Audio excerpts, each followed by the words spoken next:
So 9/11, the biggest terrorist attack in America. Pretty much the worst thing to ever happen. Just like that, almost 3,000 people dead.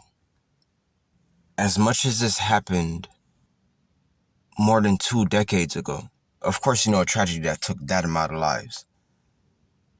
Some people still feel it like it was yesterday. What you guys have to understand is for something like that to happen,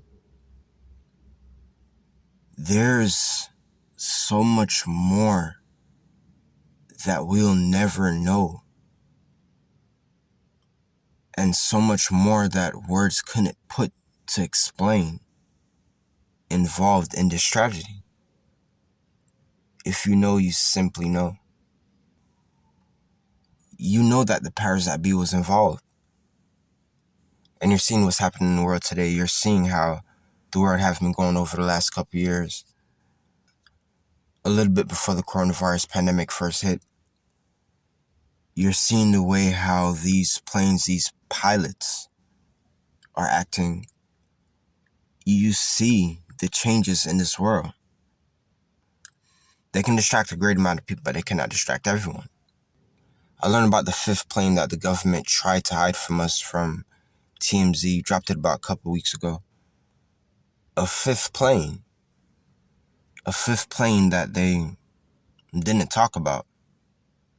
You already know the people who hate who they call conspiracy theorists are going to try to find some way to twist it up. But the 5th plane that the government tried to hide from the people. When it comes to planes, it's hard to hide the evils.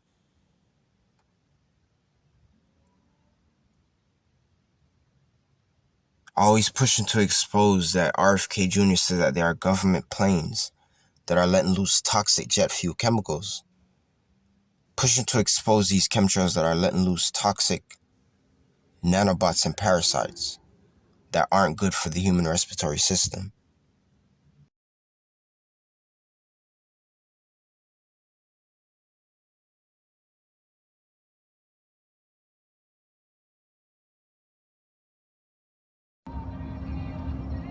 Good night, you two. Y'all see all those lights? How they talk about the Illuminati and how a light illuminates the darkness?